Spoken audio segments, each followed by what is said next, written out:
anh chàng này vô tình bị mảnh kính làm bị thương, không ngờ lại có được một năng lực thần kỳ, không chỉ có thể nhìn xuyên thấu bề mặt đồ vật, còn có thể xem cấu trúc phân tử bên trong vật thể, đến quần áo của y tá cũng có thể nhìn thấu. Đây còn là lúc đôi mắt đang trong trạng thái che băng gạc, anh vô cùng hoang mang không biết chuyện gì đã xảy ra với mình, nhưng đúng lúc bác sĩ đang khám bệnh, anh lại nhìn xuyên qua khẩu trang, thấy được nốt ruồi trên mặt bác sĩ. Anh yêu cầu bác sĩ tháo khẩu trang ra, xác nhận xem có phải mình bị ảo giác hay không. Khi bác sĩ tháo khẩu trang ra, quả nhiên giống y như những gì anh đã nhìn thấy. Hôm đó Phủ Vân cầm một món đồ cổ mà khách hàng đưa ra thế chấp để Trang Duệ, người học chuyên ngành lịch sử xem qua, nhưng anh vừa nheo mắt nhìn đã có thể nhìn thấy cấu trúc bên trong của chiếc bình, ngay cả quá trình gia công cũng trở nên sống động như đang ở trước mắt. Chiếc bình này về cơ bản được xử lý bằng dây chuyền công nghiệp, cũng không đáng mấy đồng, nhưng Phủ Vân vừa nghe đã cảm thấy không vui, còn nói anh không biết nhìn hàng. Hai người đến chợ đồ cổ, Phủ Vân liền cầm chiếc bình ra cho ông chủ xem, nhưng ông chủ vừa nhìn đã giơ 5 ngón tay lên, 5 tệ, còn nói cái giá 5 tệ này phải cho ông ấy luôn cả cái túi đựng bình, còn nói Phủ Vân đi hàng khác mà xem. Trước khi đi, ông chủ lấy ra một chiếc bình đen. Trang Duệ vừa nhìn đã thấy chiếc bình này không hề đơn giản, trong mắt anh chiếc bình hồ lô bắt đầu đổi sắc, dường như bụi bặm năm tháng đã che mờ đi hào quang của nó. Thứ này quả thực là đồ tốt. Anh vội vàng hỏi ông chủ thứ này có bán không, nhưng ông chủ lại tưởng anh nhắm đến con dế ở bên trong, trực tiếp để anh mang đi với giá 600 tệ. Đồ vừa mua đến tay, liền có một phú nhị đại muốn anh để lại chiếc bình cho anh ta, còn ra giá 1 vạn bảo anh suy nghĩ kỹ. Cũng may có chú Đức đi ngang qua kiểm tra, chú Đức vừa nhìn đã biết thứ này không tầm thường, ông liền lập tức ra giá, nếu cháu thực sự muốn bán nó, vậy thì thế này đi,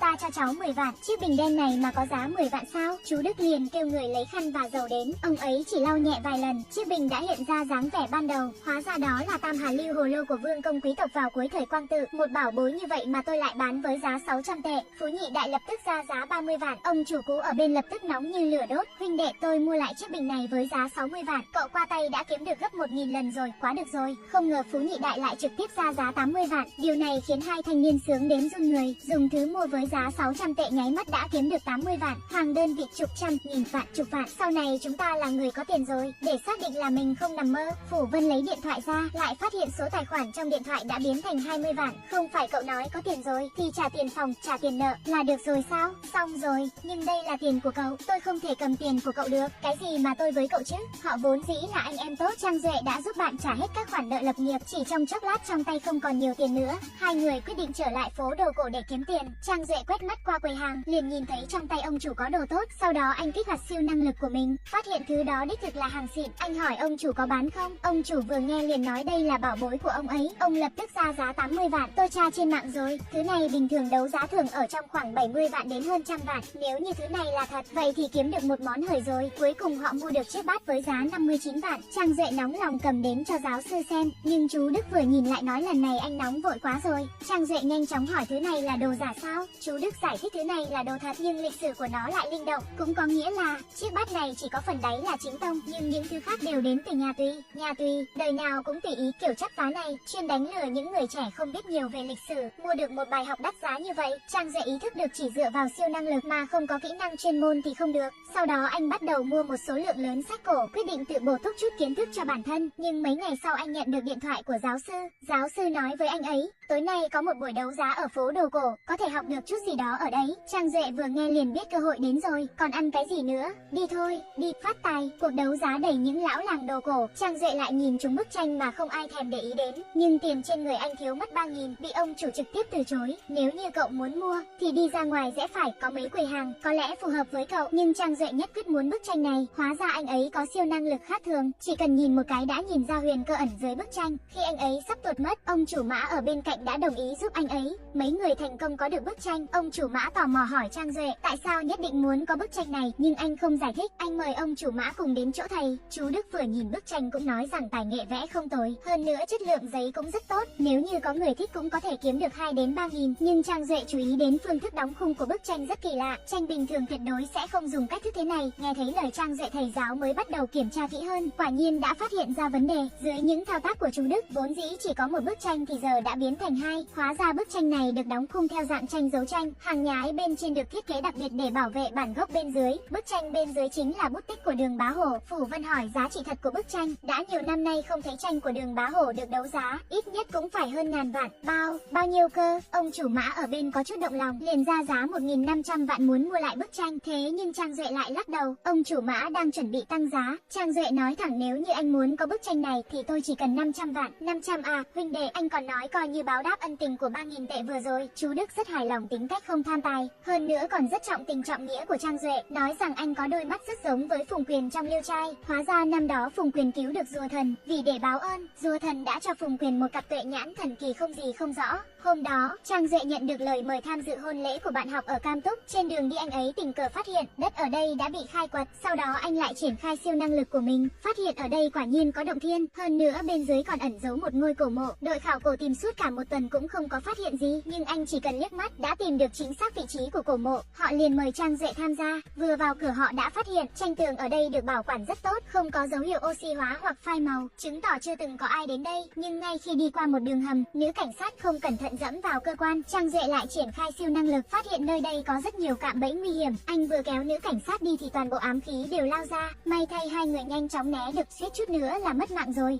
Sau rất nhiều rắc rối, mấy người không dễ gì mới đến được cổng chính, nhưng khi giáo sư định mở cửa thì lại kích hoạt cơ quan. Trang Duệ cùng nữ cảnh sát cùng rơi vào mật đạo, phát hiện nơi này hoàn toàn kín mít, 4 bức tường xung quanh có tượng điêu khắc. Ngay khi hai người đang không biết phải làm sao, đột nhiên các bức tượng xung quanh phun ra cát trắng, rõ ràng là muốn chôn sống họ ở đây. Trang Duệ lại khai triển năng lực, phát hiện dưới đống cát lại có một tay cầm. Trang Duệ cố gắng đào cát lên, bức tường đá của mật đạo bắt đầu từ từ mở ra, một thông đạo mới xuất hiện. Sau khi vào mật thất mọi người đều kinh ngạc, nơi đây chứa đủ các loại đồ cổ lớn nhỏ, còn có một chiếc chuông thời cổ, rõ ràng đây có lẽ là phòng chủ mộ, nhưng có đoàn khảo cổ học ở đây. Trang Duệ cũng chỉ có thể nhìn qua, nhưng trùng hợp là đây chính là mộ của Phùng Quyền sở hữu Hoàng Kim Đồng, hơn nữa còn tìm được sách tre ghi chép thông tin liên quan đến Hoàng Kim Đồng của Phùng Quyền. Trang Duệ kìm nén sự vui sướng trong lòng, trở lại mặt đất, cậu lặng lẽ tìm giáo sư muốn xem những bức ảnh ghi chép về Hoàng Kim Đồng. Giáo sư dù không biết gì, nhưng vẫn vui vẻ đồng ý yêu cầu của anh. Bây giờ đối với anh mà nói đây chắc chắn là một bảo vật. Trang Duệ làm theo như hướng dẫn trong sách, cố gắng tập trung, phóng tầm mắt ra xa, lại phát hiện Hoàng Kim Đồng của mình lại có thể nhìn thấy đồ cách xa cả trăm cây số, hơn nữa còn có thể khiến những thứ anh nhìn thấy dừng lại, từ đó tiến hành phân tích. Năng lực Hoàng Kim Đồng có được một bước tiến nhảy vọt. Ngay khi anh đang cảm thấy đắc ý thì phía bên Phủ Vân lại gây họa. Thanh niên nghèo giả giàu tham gia đấu giá, nhưng lại không cẩn thận đụng vỡ một chiếc bình có giá trị, nhưng ông chủ lại nói đây là của người khác gửi nhờ, bắt buộc phải bồi thường theo giá bán. Phủ Vân nghe nói đây là đồ từ thời Chiến Quốc, vội vàng hỏi ông chủ thời Chiến Quốc này có đồ gốm sao? Thời Chiến Quốc thì làm sao có đồ gốm được, nó chính là công nghệ thời hiện đại. Phủ Vân vừa nghe là đồ hiện đại thì mừng muốn chết, vui vẻ nói mình sẽ bồi thường theo giá trị, nhưng khi ông chủ lấy hợp đồng ký gửi ra, Phủ Vân liền chết lặng tại chỗ. 200 vạn, ông chủ tiền, ông đang đùa tôi sao? Rõ ràng ông đang muốn hại tôi có phải không? Vậy mà cậu cũng nhìn ra, gặp vận xui như vậy. Anh liền kể chuyện này với anh em tốt Trang Duệ. Hôm sau hai người lại đến tiệm đồ cổ, vì để báo thù cho anh em tốt, Trang Duệ trực tiếp dùng 200 vạn cược với ông chủ, nói trong vòng 1 giờ có thể chọn ra những món đồ có giá trị nhất trong cửa hàng, nếu như không chọn ra được thì sẽ chuyển cho ông chủ 200 vạn, nếu như chọn ra được thì phải miễn phí món đồ đó. Ông chủ vừa nghe liền vui vẻ đồng ý, bởi vì ông biết trong tiệm mình vốn dĩ không có món đồ nào đáng giá 200 cả, đắt nhất cũng chỉ có 10 vạn, còn lại đều là hàng nhái. Tiếp đến Trang Duệ liền triển khai toàn thần quán chú, khai mở Hoàng Kim Đồng của mình. Toàn bộ đồ cổ trong mắt anh từ từ hiện ra nguyên dạng, nhưng không có một thứ gì là đồ cổ hàng diêu cả. Trang Duệ đi một vòng cũng không tìm thấy được thứ gì có giá trị cả. Ông chủ ở bên còn chế giễu anh mau tranh thủ thời gian. Ông chủ tiền, những thứ ông bày trên tủ đều là thể loại gì? Trong lòng ông không rõ ràng sao? Lúc này hội trưởng hiệp hội Bảo Thạch ghé qua chơi. Ngay khi ông chủ rót trà mời khách, Trang Duệ vừa nhìn đã thấy ấm trà của ông chủ không hề đơn giản, liền mở Hoàng Kim Đồng ra nhìn, phát hiện ra nó là chiếc ấm từ xa chính thống. Thứ đồ tốt thế này có thể nói là bảo bối có tiếng tăm, hơn nữa hội trưởng còn bồi thêm, trước đây ông đã từng nhìn thấy thứ này, hơn nữa còn thấy mười mấy cái bé có lớn có đại lão giới ngọc thạch ở đây. Ông chủ chỉ có thể kìm nén nỗi đau đưa ấm từ xa cho Trang Duệ, giá trị của nó còn vượt xa 200 vạn, mà hội trưởng hội Ngọc Thạch cũng phát hiện Trang Duệ không tầm thường, còn mời anh đến buổi tiệc giao lưu lớn nhất của hội. Đến buổi giao lưu của hội Ngọc Thạch, anh đã nhìn trúng hòn đá mà người khác không thèm ngó. Mã Ca khuyên anh rằng vết nứt quá lớn, dường như không thể nào là đồ tốt được, nếu như thích thì qua khu cao cấp chọn thử cái khác, nhưng anh nhất quyết muốn miếng đá này. Hóa ra anh có đôi mắt Hoàng Kim Đồng có thể nhìn thấu mọi thứ, chỉ cần nhìn một cái liền có thể nhìn xuyên vào bên trong tảng đá, hơn nữa bên trong tảng đá này được ẩn giấu một lượng lớn băng ngọc quý hiếm. Nhưng Phú Nhị Đại lại chế nhạo anh, không có tiền thì đừng đến đấu giá, nơi này không có thứ gì để nhặt như chợ đồ cổ đâu. Đến cả chủ tịch hiệp hội cũng khuyên anh, cơ hội tìm được ngọc từ loại đá này là rất thấp, kêu anh chọn lại một viên đá có màu sắc tốt hơn, nhưng Trang Duệ vẫn kiên quyết với lựa chọn của mình. Tại cuộc đấu giá tiếp theo, chỉ cần là viên đá mà Trang Duệ nhìn trúng, tên Phú Nhị Đại đều mua lại với giá cao, hơn nữa còn muốn cùng Trang Duệ cắt đá tại chỗ. Sau khi cắt ra hòn đá mà Trang Duệ chọn không hề có chút màu sắc nào, bình thường nhát đầu mà không có, thì nhát sau cũng không có gì để xem đâu. Phú Nhị Đại bắt đầu chế nhạo Trang Duệ đừng vọng tưởng nữa.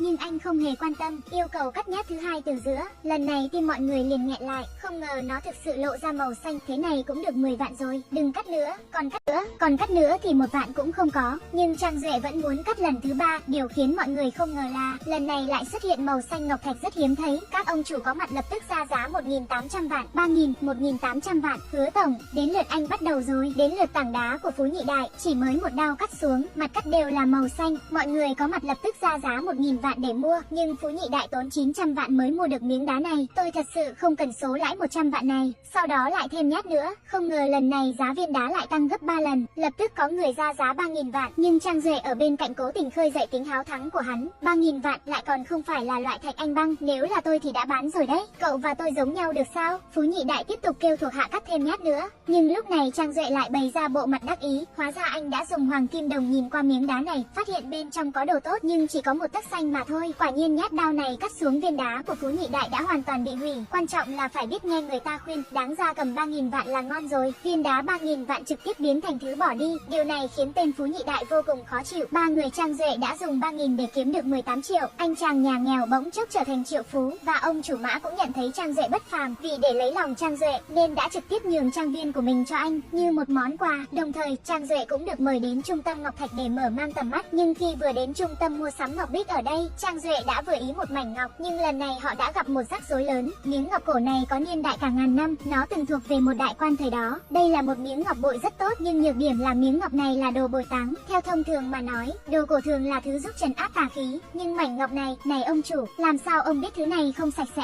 Trang Duệ giải thích, phần màu vàng của ngọc là do bùn đất ám vào, còn màu nâu là do sự xâm thực của sắt thép xung quanh. Nghe vậy, ông chủ Mã cố tình nói không mua nữa. Thế là đến lượt Thạch Tam thương lượng, chỉ sau vài lời khua môi múa mép, ông chủ Mã đã mua thành công với giá 80 vạn tệ. Sau khi trở về, ông chủ Mã cẩn thận quan sát miếng ngọc bội, nhưng chuyện kỳ quái cũng xảy ra. Đèn trong phòng bắt đầu nhấp nháy liên hồi, rồi một bóng đen bỗng bay qua cửa sổ. Ông chủ Mã sợ quá vội kéo rèm lại, không ngờ ông ấy lại ngã từ ghế sofa xuống. Hai người Trang Duệ nghe thấy tiếng động vội chạy tới. Ông chủ Mã nhanh chóng kể cho họ nghe trải nghiệm của mình, nhưng hai người không tin chút nào. Làm sao có người có thể bay qua tầng 3 được? Có lẽ nào có thứ gì đó đã nhắm vào Mã ca rồi không? Sau đó mọi người kết luận chắc chắn là do miếng ngọc bội không sạch sẽ, nhưng ngành đồ cổ có quy định là mua rồi thì sẽ không được trả lại. Nhưng Thạch Tam lại nói có thể thương lượng hoàn lại một nửa tiền, nhưng khi mang ngọc bội tới chỗ cũ, ông chủ chỉ bằng lòng hoàn lại 10 vạn. Ông chủ, thứ có giá 80 vạn ông lại chỉ trả có 10 vạn, cũng quá ít rồi đấy. Sau đó Trang Duệ nói thẳng, đèn trong phòng hôm qua đã bị động tay động chân, và bóng đen trên ban công là do phòng bên cạnh làm ra, bên đó cũng đã trả phòng vào lúc nửa đêm, nhưng ông chủ không hề thừa nhận. May thay, bạn của Trang Duệ đã điều tra được miếng ngọc bội này, phát hiện ra hơn 50 người đã trả lại hàng chỉ trong 1 năm, và ông chủ đứng sau cửa hàng này là Thạch Tam. Lúc đó Mã ca mới nhận ra chính người anh em tốt đã gài bẫy mình. Hiện tại tôi sẽ không xử anh chờ đấy, khi anh trở về Bắc Kinh tôi sẽ cho anh biết tay. Trở lại khách sạn, Trang Duệ bị chủ tịch hiệp hội Ngọc Thạch kéo đi ăn tối, nhưng anh phát hiện ra ở đó có cả Phú Nhị Đại Hứa Vĩ. Hứa tổng còn cố ý đưa ra một tượng ngọc để thử Trang Duệ, quan trọng là một đại hiền giả, thứ này có lẽ dùng để khen ngợi Hứa tổng là người công chính vô tư, trọng hiền lập gia, mang lại ý nghĩa tốt lành. Những lời này như giáng thẳng vào mặt Hứa tổng. Sau bữa tối, Hứa Vĩ liền phái người đến để giết Trang Duệ. Anh ấy có hoàng kim đồng nên đã nhận ra người này trong nháy mắt, nhưng người này còn có chút lương tâm. Anh ta cảnh cáo Trang Duệ đừng hỏi nhiều thêm nữa, dù sao nếu anh tự giúp mình cũng là đang giúp tôi. Mấy ngày này đừng xuất hiện ở những nơi công cộng, nếu không thì anh sẽ nổi tiếng lắm đấy. Sau đó anh ta rời đi. Quả nhiên khi không có trợ giúp từ siêu năng lực của Trang Duệ, Mã ca rất nhanh đã gặp một rắc rối lớn. Khi tham dự một cuộc đấu giá, anh ấy đã bị lừa. Anh bị gian thương lừa gạt mua một viên đá với giá cao, khi cắt một nhát xuyên qua viên đá lại không có chút ngọc thạch nào cả. Thạch liệu tốt như thế mà lại không có màu xanh. Sau đó Mã ca đổi mặt và cắt lại, kết quả vẫn không có màu xanh. Bây giờ đường cắt cả hai bên đều không có màu xanh, mảnh vật liệu này coi như phế rồi. Hai người bất lực liền liên lạc với Trang Duệ. Được rồi, Trang Duệ lặng lẽ đến tận nơi, anh vừa nhìn là đã biết ngay đây là một vụ lừa đảo, chắc chắn không phải là đá ở Hậu Giang. Sau đó anh lại mở hoàng kim đồng, phát hiện có khói xanh phát ra từ hòn đá, có lẽ vẫn còn hy vọng. Sau đó mọi người cắt theo hướng Trang Duệ nói, quả nhiên đã xuất hiện màu xanh. Điều này khiến trái tim Mã ca cảm thấy nhẹ nhõm, anh đã may mắn bảo vệ được số vốn mình đã đầu tư. Điều này khiến Mã ca càng ngưỡng mộ tài năng của Trang Duệ hơn. Sau đó Trang Duệ tận dụng khả năng của hoàng kim đồng, lấy bút ghi lại tất cả viên đá chứa phỉ thúy sắp được bán đấu giá. Hứa Vĩ đã phát hiện ra sự hiện diện của Trang Duệ, hắn biết rằng Trang Duệ có khả năng siêu phàm, hắn sợ rằng việc mình thao túng đằng sau cuộc đấu giá sẽ có khả năng bị Trang Duệ tìm ra. Hắn liền cử người bí mật trộm đi cuốn sổ của Trang Duệ. Hứa Vĩ nhìn vào cuốn sổ của Trang Duệ thì rất hài lòng, nhưng hắn đã nuốt lời và không muốn trả tiền cho Bành Phi. Biết được bộ mặt thật của Hứa Vĩ, Bành Phi muốn đầu quân cho Trang Duệ, Trang Duệ niệm tình Bành Phi trước đó đã thả mình đi, thế là liền vui vẻ đồng ý. Sau đó cả hai bí mật lẻn vào văn phòng của Hứa Vĩ. Tất cả những người trúng thầu lần này đều được thay thế thành Mã Ca. Hứa Vĩ nghĩ rằng mình chắc chắn sẽ chiến thắng, nhưng không ngờ người trúng thầu lại là Mã Ca. Làm sao hắn biết đứa con mồi hiện giờ đã trở thành thợ săn? Sau đó Trang Duệ phát hiện một viên đá cực phẩm, anh dùng hoàng kim đồng dò xét, bên trong không ngờ lại là hồng ngọc vô giá. Để đánh vào mặt tên Hứa Vĩ, họ quyết định mở đá tại chỗ. Chỉ với nhát cắt đầu tiên, bên trong đã hiện ra hồng ngọc trăm năm khó gặp. Mọi người có mặt đều rất kích động, nếu làm một vòng tay thì cũng có giá cả chục triệu. Ôi ông trời ơi, có người ra giá 40 triệu để mua viên đá này ngay tại chỗ. Không ngờ Hứa Vĩ lại đi qua, hắn ngạo mạn đưa ra 70 triệu để mua đá, còn nói rằng được Hứa ra nhìn chúng là vinh hạnh của họ. Đừng có không biết điều, nhưng Mã Ca thế nào cũng không bán cho hắn, thay vào đó anh lại bán cho Tần tiểu thư với giá thấp hơn. Thành công đuổi Hứa Vĩ rời đi. Để cảm ơn Trang Duệ, cha của Tần Uyên Băng đích thân đến cảm ơn. Ông cũng đưa ra một lời mời cho Trang Duệ để anh ấy làm cố vấn cho Tây Hoàng Châu Báu. Sau đó ông còn lấy ra 10% cổ phần để anh ấy đi cùng đến buổi đấu giá tại Myanmar. Đây là một trong những vùng sản xuất ngọc lớn nhất. Trang Duệ vừa đến hội đấu giá đã có thể nhìn ra chất lượng của đá ở đây, chúng cao hơn một bậc so với đá trước đây anh thấy. Hơn nữa trong số đó có một hòn đá chứa phỉ thúy tím cực phẩm. Trong khi anh ấy đang quan sát, một phu nhân đã nhờ anh giúp đỡ và cho mình một lời khuyên. Trang Duệ cho bà ấy lời khuyên và rời đi. Trang Duệ xem xét lại tất cả đá tại cuộc đấu giá. Anh ấy nói với Tần tổng rằng ông phải lấy được viên số 129. Viên đá đó tôi cũng có ấn tượng, chính là viên đá sẫm màu đúng không? Đúng, nhưng bề ngoài của viên đá đó không nổi bật lắm. Mặc dù nó trông bình thường, nhưng trong xương liễu lại có màu tím và nó cũng có lẫn ánh vàng. Vì vậy khả năng cao sẽ chứa ngọc phỉ thúy tím cực phẩm. Trước khi ra giá, phu nhân nọ hỏi chuyên gia xem viên đá số 129 như thế nào, nhưng chuyên gia không nhìn ra giá trị của nó. Tần tổng cuối cùng cũng lấy được viên đá số 129, nhưng ngay khi Trang Duệ quay lại, anh lại thấy phu nhân giàu có ngồi ở hàng ghế đầu. Đó chính là Hồ Dung, bà chủ lớn nhất trong ngành ngọc thạch ở Myanmar. Để có thể thể hiện tại cuộc đấu giá, Tần tổng quyết định mở đá công khai. Quả nhiên, ngay lần cắt đầu tiên, viên đá số 129 trông có vẻ phổ thông này đã để lộ ra phỉ thúy tím cực phẩm. Viên đá số 129 trông tầm thường này lại có thể chứa phỉ thúy tím sao? Giá thị trường cũng phải hơn 100 triệu. Không chỉ vậy, làm thành đồ trang sức, nó sẽ tăng gấp nhiều lần. Và dưới ánh mắt lão làng của Hồ tổng, bà cũng nhìn ra, không phải là Tần tổng may mắn, mà đều là nhờ người trẻ tuổi bên cạnh ông ấy. Vì vậy sau khi cuộc đấu giá kết thúc, bà không nể mặt Tần tổng mà trực tiếp mời chào Trang Duệ. Chàng trai trẻ này, cậu có hứng thú đi tham quan mỏ ngọc của tôi không? Tôi, đừng lo lắng về điều đó. Tần tổng là người rất có phong độ, ông ấy sẽ không ngăn cản cậu kết bạn với người khác đâu, phải không? Hồ tổng mời mấy người Trang Duệ đến thăm mỏ ngọc của mình. Ngay khi họ vừa xuống xe, Trang Duệ ở trong khu mỏ bỏ hoang gần đó đã phát hiện một mảnh ngọc nhỏ. Đối mặt với mỏ ngọc bị bỏ hoang suốt 10 năm, Trang Duệ lại có thể nhìn xuyên đá núi chỉ bằng một cái liếc mắt, và toàn bộ dãy núi đều toàn là hồng ngọc vô giá. Anh nhanh chóng đến gặp Hồ tổng và khuyên bà đừng bán mỏ. Anh ấy khẳng định bà sẽ phát tài trong tương lai, nhưng Hồ tổng chỉ dựa vào lời nói của anh, vẫn không dám mạo hiểm. Trang Duệ bình tĩnh bày tỏ quan điểm của mình. Hóa ra anh ấy đã phát hiện ra mẫu đá gốc từ lâu. Nó rất giống với các mẫu trong phòng thí nghiệm, nhưng nhóm của bà đã nghiên cứu suốt 10 năm mà vẫn chưa tìm được gì, lại còn khiến mẫu đá ban đầu lạc ra bên ngoài. Điều đó nói lên một vấn đề, mẫu đá ban đầu đã cắt ra một miếng phỉ thúy tím. Đây là một tin tức cực kỳ tốt, nhưng vì sao lại không được báo cáo, thay vào đó lại còn đánh mất nó? Hồ tổng lập tức hiểu chuyện gì đã xảy ra. Có người không muốn tôi biết được điều đó. Lúc đó bà mới nhận ra, bảo sao người mua mỗi ngày đều thúc giục bà bán mỏ. Sau đó, Trang Duệ đề xuất phát triển mỏ cùng với Hồ tổng, bà ấy đồng ý ngay. Lúc này Trang Duệ nghi ngờ có thể cánh tay phải của bà ấy đã lừa dối bà, nhưng Hồ tổng không tin. Bà sai người của mình tìm Lão Châu đến đối chất, nhưng vẫn muộn một bước. Con gái của Hồ tổng nói với Lão Châu những gì Trang Duệ phát hiện, vẻ mặt ông ta lập tức trở nên nghiêm túc. Ông ta muốn con gái Hồ tổng đi điều tra cùng mình. Sau đó cả hai liền biến mất. Trong lúc Hồ tổng còn đang lo lắng, bà đã nhận được cuộc gọi từ người mua mỏ.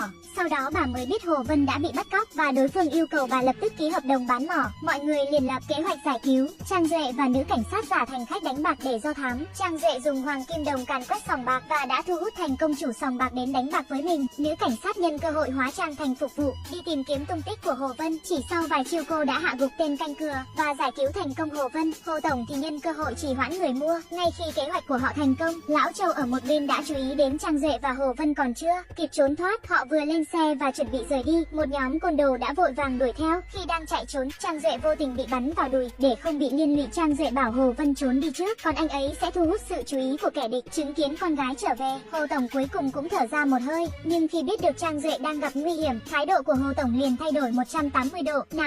Nào, đừng có vội, ngồi xuống trước đi. Hồ tổng nói rằng không muốn xung đột với băng đảng địa phương. Hai huynh đệ tức giận đành phải tự mình giải cứu Trang Duệ. Nữ cảnh sát đang chạy trốn cùng Trang Duệ, vì Trang Duệ đã quá yếu nên cô liền giấu anh ấy đi. đi, nữ cảnh sát quyết định thu hút sự chú ý của đám băng đảng, nhưng võ công có cao vẫn không đấu lại súng. Nữ cảnh sát bị đánh ngã xuống đất nhưng cô không muốn Trang Duệ ra ngoài. Cuối cùng nữ cảnh sát bị chúng bắt đi, còn Trang Duệ cũng gặp được hai anh em tốt để giải cứu nữ cảnh sát. Ba người họ đã đến lãnh thổ của băng nhóm. Với sự giúp đỡ của siêu năng lực, Trang Duệ vốn luôn yếu đuối lại có thể dễ dàng nhìn thấu hành động của người khác. Chỉ vài chiêu anh đã hạ gục hai tên canh cửa, giải cứu thành công nữ cảnh sát. Ngay khi họ tưởng mình đã an toàn, thì lại bị đám băng đảng chặn đầu bao vây. Chúng cũng đã bắt được Bành Phi. Tao nên móc mắt hắn ra trước tiên, hay là một phát hóa vàng hắn, để hắn ra đi thanh thản đây. Tất cả bọn họ đều bị bắt. Tên trùm biến thái muốn mấy người họ cùng chơi có quay Nga. Mọi người thay phiên nhau bắn nhưng đều không có đạn. Nhưng ngay khi đến lượt Trang Duệ thì Tần Huyên Băng đã đến kịp lúc. Khi đó Trang Duệ mới giữ được mạng. Người anh thích đã cứu được anh. Trang Duệ vui vẻ đi mua sắm cùng Tần Huyên Băng. Khi đi ngang qua một sạp hàng ven đường,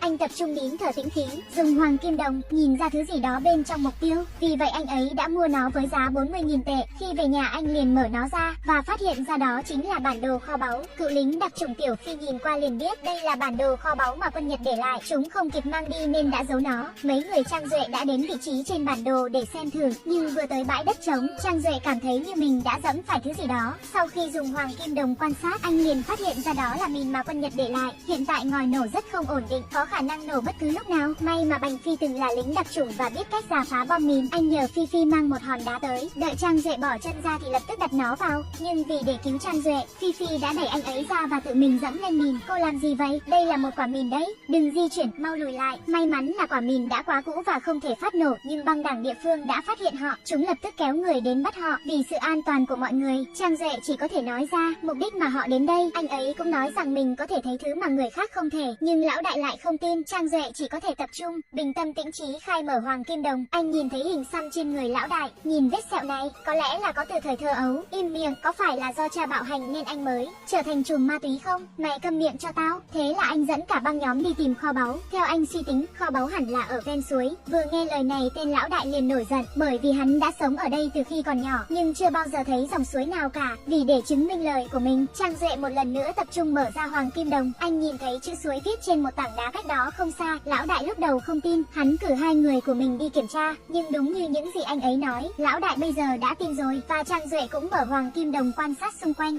sau đó đã tìm thấy một cái hang đằng sau đám cây rậm rạp. Dưới sự hướng dẫn của Trang Duệ, đám người đã đến hang động. Chúng phát hiện một lượng lớn vàng miếng bên trong. Trong lúc bọn chúng đang đắm chìm trong niềm vui phát tài, Trang Duệ lại chậm rãi đi tới một bức tường đá. Anh dùng hoàng kim đồng để xem, không ngờ có một hộp sắt bên trong. Anh ấy vừa lấy hộp sắt ra, bên ngoài liền phát sinh đấu súng. Sau một trận chiến ác liệt, hai băng nhóm đều đã bị tổn thất nặng nề. Trang Duệ nhân cơ hội lấy được cuộn sách tre trong hộp, không ngờ một lượng lớn bom khói được ném vào, không ai có thể phản kháng lại, tất cả đều ngất đi. Sách tre trong tay Trang Duệ cũng bị giật mất, nhưng với chút sức lực cuối cùng, nữ cảnh sát đã đánh bật mặt nạ của thủ lĩnh, lại phát hiện ra đó là người mà họ rất quen thuộc, Tần Huyên Băng. Đến khi tỉnh lại, Trang Duệ phát hiện mình đã trở về nhà, nghĩ lại từng khoảnh khắc cùng Tần Huyên Băng, Trang Duệ không thể ngờ được, người mà anh thích lại làm tổn thương anh, và cô ấy cũng chính là người đứng đằng sau vụ việc trước đó. Đây là một đả kích lớn đối với Trang Duệ, sự tin tưởng cơ bản giữa con người cũng không có, tất cả đều chỉ là âm mưu, không thể chịu được nữa. Để xoa dịu nỗi đau do người mình thích gây ra, Trang Duệ quyết định đến Nội Mông để thư giãn cùng nhóm khảo cổ, nhưng khi mọi thứ đã sẵn sàng thì hướng dẫn viên lại trở mặt, nói thế nào cũng không muốn đưa họ đi,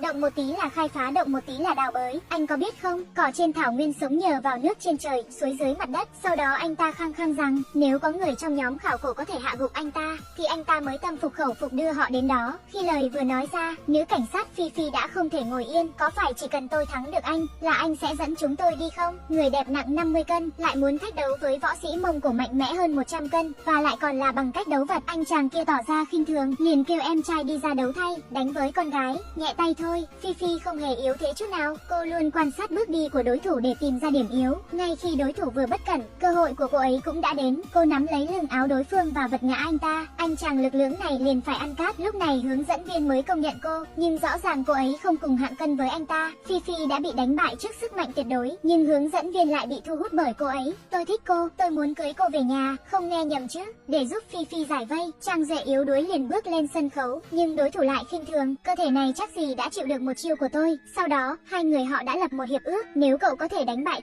tôi sẽ dẫn đường cho các người, còn nếu cậu thua cuộc thì phải rút lui như một người đàn ông. Chỉ với một sự so sánh đơn giản cũng biết Trang Duệ không phải là đối thủ của người này, nhưng anh đã nhìn thấu vấn đề nhờ Hoàng Kim Đồng. Hướng dẫn viên có vết sẹo ở chân, biết điểm yếu của đối thủ, Trang Duệ liền hành động. Khoảnh khắc đối thủ mạnh mẽ nhấc anh lên, anh liền quay người đá vào vết thương của anh ta. Đối thủ lập tức quỳ xuống đất, ngay cả bạn bè của anh cũng bị sốc. Người yếu đuối như anh ấy lại có thể đánh bại một tráng hán, và hướng dẫn viên cũng đưa họ vào lăng mộ như đã hứa. Họ cũng tìm thấy một chiếc quan tài ở giữa ngôi mộ, mọi người đang chuẩn bị mở quan tài. Trang Duệ liền dùng Hoàng Kim Đồng quan sát, anh phát hiện quan tài được phong kín bằng thủy ngân, nhờ đó đội khảo cổ mới thoát được một kiếp. Hóa ra người xưa đã dùng thủy ngân để niêm phong quan tài, mục đích là ngăn chặn đám trộm mộ. Một khi quan tài được mở ra, thủy ngân trong quan tài sẽ bay hơi khi tiếp xúc với không khí nóng, và điều đó sẽ tạo ra rất nhiều khí độc, gây ra ngộ độc thủy ngân. Đội khảo cổ đã xử lý vấn đề này, nhưng phát hiện trong quan tài chẳng có gì ngoài một bàn cờ ngọc. Nhưng Trang Duệ lúc này lại cảm thấy chóng mặt. Hóa ra việc thường xuyên sử dụng Hoàng Kim Đồng cũng bắt đầu gây ra tác dụng phụ, không chỉ là đau đầu vô cớ mà còn làm mất thị lực tạm thời, ngay cả bác sĩ cũng không thể làm gì. May mắn thay, Trang Duệ đã không sao. Mọi người lại tiến vào ngôi mộ cổ, nhưng họ phát hiện ra cánh cửa mộ cổ lại là một ván cờ, và phần còn thiếu ở giữa lại chính là bàn cờ ngọc mà họ lấy được. Sau đó Trang Duệ đặt bàn cờ lên trên, cánh cửa mộ cổ từ từ mở ra, không ngờ bên trong lại có một ngôi mộ. Họ nóng lòng muốn mở quan tài ra xem, bên trong vẫn không có thi thể của Phùng Quyền, mà chỉ có vài hiện vật không giá trị. Điều này khiến Trang Duệ rất chán nản, những tưởng phát hiện khảo cổ này sẽ chẳng mang lại kết quả gì. Nhưng đêm đó Trang Duệ lại mơ thấy trong mộ có người, và người này trông giống hệt anh ấy. Ông là ai? Vậy cậu là ai? Đây chính là Phùng Quyền, người đầu tiên có được Hoàng Kim Đồng. Vì vậy Trang Duệ nhanh chóng hỏi, bí mật của Hoàng Kim Đồng cậu sẽ không muốn biết đâu. Thức ăn có đủ vị trong miệng người khác, nhưng lại vô cùng nhạt nhẽo trong miệng anh ấy, một chút hương vị cũng không có. Điều này khiến bạn bè anh rất bối rối, nhưng chỉ có anh mới biết có gì đó không ổn với cơ thể mình. Hôm nay, Phủ Vân phát hiện hồ sơ về Hoàng Kim Đồng trong túi của anh, vì vậy đã hỏi Trang Duệ xem anh có đang giấu điều gì không. Dưới sự chất vấn không ngừng, Trang Duệ cuối cùng đã nói sự thật. Dù anh đã vô tình có được Hoàng Kim Đồng, nhưng tác dụng phụ của nó cũng hành hạ anh không sao tả xiết. Tôi chỉ hy vọng mình gặp may mắn và sống được thêm vài ba năm nữa. Tiểu Duệ Duệ, may là Tần Huyên Băng đã đem mật thư của Phùng Quyền trả cho anh ấy. Trang Duệ hy vọng tìm được đáp án trong đó, nhưng đã xem hồi lâu vẫn không tìm thấy phương pháp điều trị tác dụng phụ. Thay vào đó, anh biết được Phùng Quyền, người đầu tiên có Hoàng Kim Đồng, đã xảy ra biến đổi cơ thể. Tác dụng phụ khiến ông mất đi 5 giác quan, già đi thê thảm. Đúng lúc anh đang thất vọng, Cổ Gia Gia liền hẹn Trang Duệ gặp mặt. Ông ấy cũng nói rằng mình biết một số chuyện về Hoàng Kim Đồng, nhưng đúng lúc anh đến nơi, lại phát hiện Cổ Gia Gia đã bị sát hại. Cổ Gia Gia, Cổ Gia Gia, Cổ Gia Gia, Cổ Gia Gia. Hơn nữa, Trang Duệ còn phát hiện một tin nhắn trên điện thoại của ông ấy, đó là tin tức về cuộc hẹn của Cổ Gia Gia và Ryosuke. Hung thủ có lẽ chính là Ryosuke này. Ngay khi Trang Duệ tìm thấy Ryosuke, ông ta lại bình tĩnh nói mình không phải hung thủ. Hơn nữa, ông ta cũng nhận được tin nhắn từ Cổ Gia Gia về cuộc hẹn, nhưng khi ông ta bước vào thì đã phát hiện ra Cổ Gia Gia đã hẹo. Biết rằng chắc chắn có người đang cố gài bẫy mình, nên ông ta đã nhanh chóng rời khỏi hiện trường. Thấy Trang Duệ không tin, ông ta liền kể lại câu chuyện của Cổ Gia Gia năm đó. Hóa ra năm đó ông nội Trang Duệ thay Cổ Gia Gia tham gia khảo cổ. Hơn nữa cha của Ryosuke cũng là thành viên của đội khảo cổ. Không ngờ địa điểm khảo cổ xảy ra một vụ nổ, cha Ryosuke bị thương, cơ thể cũng xảy ra thay đổi, không chỉ đau đầu nghiêm trọng mà còn kèm theo triệu chứng mất giác quan. Sau khi về nước, ông ấy phát hiện mình có Hoàng Kim Đồng, ông ấy cũng nhanh chóng tích lũy được rất nhiều của cải. Ngọc mục ban đầu có 4 miếng, nhưng Ryosuke chỉ sưu tầm được 1 miếng. Ông ấy nhờ Trang Duệ tìm ra điều gì đặc biệt ở ngọc mục. Trang Duệ lập tức tập trung tinh thần mở ra Hoàng Kim Đồng. Chất lượng của miếng ngọc mục này rất bình thường, nhưng bí mật lớn nhất chính là vật chất đen bên trong. Nó là vật chất tới từ thiên thạch, giờ đã trở thành một thể với ngọc mục, không có gì đặc biệt. Nhưng một khi ngọc mục vỡ ra, thiên thạch sẽ tiếp xúc trực tiếp với không khí và giải phóng một lượng lớn bức xạ mạnh. Nó cũng kích thích dây thần kinh não của con người. Hoàng Kim Đồng của Trang Duệ có thể nói là siêu năng lực, cũng có thể nói là một căn bệnh trong cơ thể. Kết quả cuối cùng là sẽ dẫn đến cái chết. Ryosuke cũng tìm được nhật ký của cha mình, chỉ có cách tìm ra sự thật năm đó mới có thể làm sáng tỏ bí mật của Hoàng Kim Đồng. Để tìm cách khắc phục tác dụng phụ, Trang Duệ và nhóm của anh ấy đã đến khu vực sa mạc Cam Túc. Bành Phi từ thời làm lính, tình cờ có một người bạn ở đây, nhưng lúc mọi người nhắc đến việc tìm động Phật, ông ấy lại im lặng không nói. Thời gian không tha cho ai cả eo và chân của tôi 2 năm qua đã không còn tốt nữa. Tôi đã không đến sa mạc suốt 2 năm rồi. Nhưng ngay khi cậu con trai muốn giúp đỡ Trang Duệ, ông lại mắng anh ấy ngay tại chỗ. A Lai, thu dọn đồ đạc và chuẩn bị bữa tối đi, bố à. Với lời khuyên nhủ kiên nhẫn của Bành Phi, ông ấy mới kể lại chuyện xảy ra năm đó. Hóa ra là vào ngày trăng tròn 15 tháng 8, ông đã nhìn thấy động Phật mà họ mô tả, nhưng khi ông bước vào đó, lại chỉ thấy những bức tượng Phật đổ nát. Khi ông vừa chạm tay vào tượng Phật, đột nhiên mặt đất rung chuyển và ông chạy nhanh ra ngoài. 24 năm sau đó, động Phật không xuất hiện lần nào nữa, và những người trước đây từng đến đó cũng biến mất một cách bí ẩn cùng với động Phật. Vì vậy người dân địa phương coi đó là khu vực cấm. Ông chú khuyên họ không nên đi đến nơi đó, nhưng manh mối duy nhất để chữa cho Trang Duệ là ở đó. Không ai trong nhóm muốn bỏ cuộc, thế là họ liền bước vào sa mạc, nhưng rất nhanh phát hiện tất cả nước đã bị ai đó đổ đi. Để giải quyết vấn đề nguồn nước, mọi người chỉ có thể đi theo sự chỉ dẫn của ông chú. May là họ đã tìm thấy một nguồn nước gần đó, nhưng ngay khi mọi người vừa uống nước, bọn họ đều ngã xuống đất. Rõ ràng là nguồn nước đã bị động tay động chân. Cùng lúc đó, người của Tần Huyên Băng cũng lái xe tới, mục đích là vào hang Phật trước Trang Duệ. Dù biết chuyến đi này vô cùng nguy hiểm, nhưng mọi người vẫn không muốn quay lại. Dưới sự dẫn đường của ông chú, họ đã tìm thấy động Phật huyền thoại, nhưng họ phải rời đi trước khi mặt trăng biến mất, nếu không họ cũng sẽ biến mất cùng với động Phật. Động Phật đã biến mất suốt 24 năm, nhưng ngọn lửa bên trong vẫn đang cháy. Đoàn người phớt lờ sự cản trở của người dân địa phương, vẫn quyết tâm đến đây.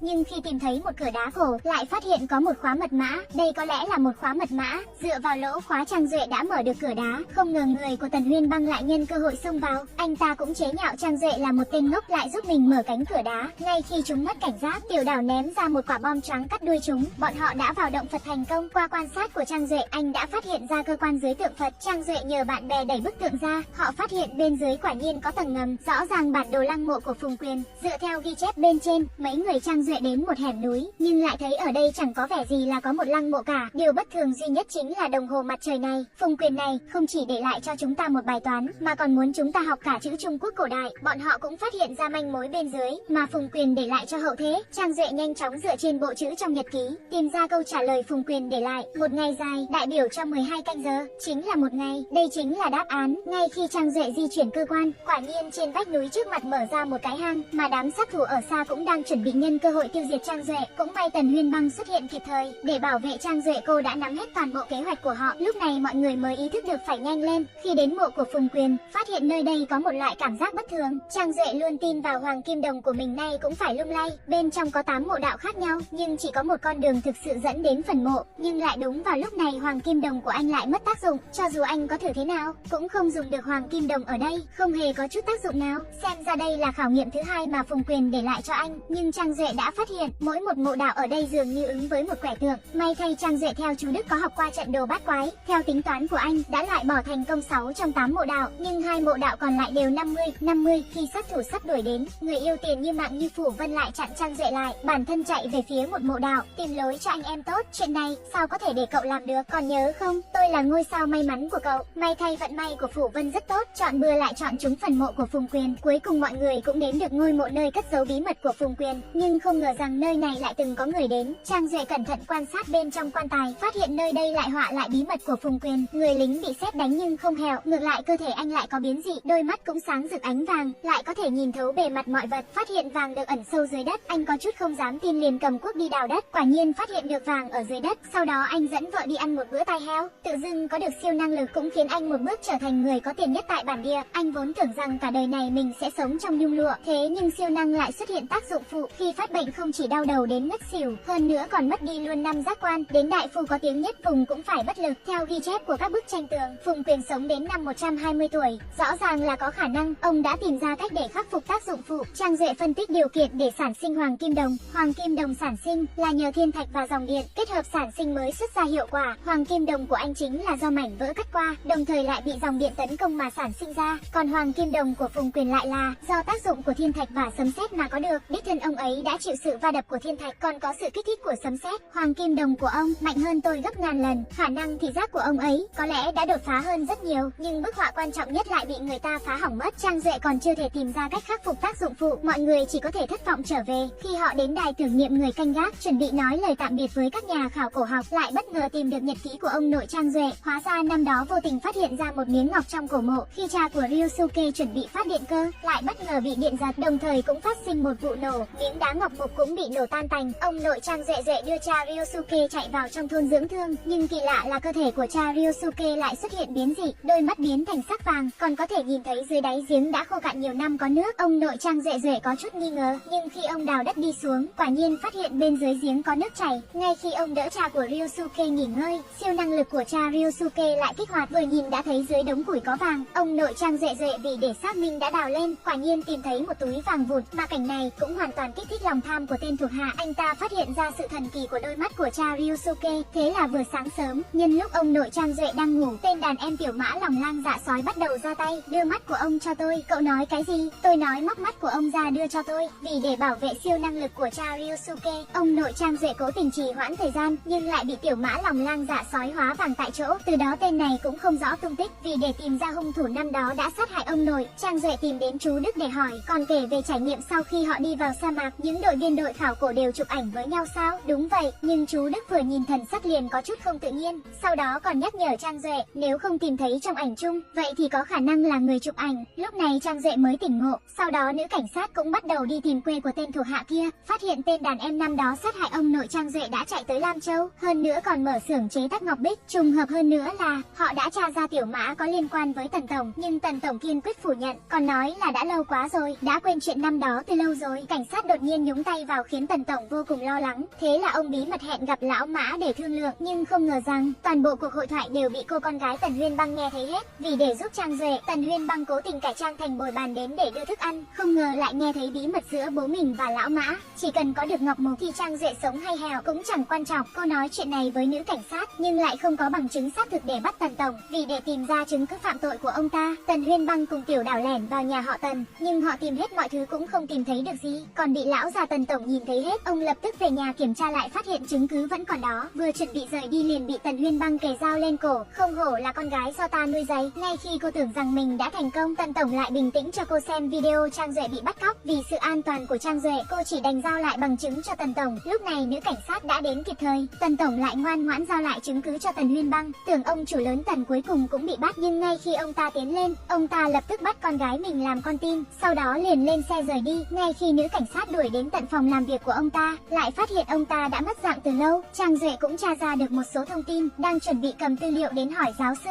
nhưng kỳ lạ là giáo sư luôn nhiệt tình lại không mở cửa. Ta bị cảm rồi, sợ sẽ lây cho mọi người, hai người cứ để tài liệu ngoài cửa là được rồi. Còn chưa đợi Trang Duệ nói xong liền vội vàng ngắt máy. Điều này khiến Trang Duệ cảm thấy có gì đó sai sai, nhưng ngay khi anh đang nghi ngờ, đột nhiên nhận được một cuộc điện thoại bí ẩn. Trang Duệ, cậu nghe cho rõ đây, chú Đức đang ở trong tay tôi, cầm cuốn nhật ký của Trang Khải Minh đến để đổi người. Lúc này Trang Duệ mới phát hiện cửa nhà giáo sư đã mở từ bao giờ. Vì để cứu thầy, Trang Duệ chỉ có thể làm theo như Tần tổng nói. Còn nữ cảnh sát cũng dẫn đội đến triển khai đội hình. Ngay khi Trang Duệ giao cuốn nhật ký cho ông ta, cảnh sát lập tức hành động, nhưng Tần tổng lại trực tiếp nhắm súng về phía Trang Duệ. Vì sự an toàn của học trò, thầy Đức liền đứng trước mặt anh. Nếu ông dám làm hại Trang Duệ thì phải bước qua xác tôi đã. Ngay một giây trước khi Tần tổng nổ súng, nữ cảnh sát đã nổ súng vào ông ta. Cuối cùng cũng giải quyết được tên trùm, nhưng đến cuối cùng vẫn không tìm thấy tung tích lão Mã.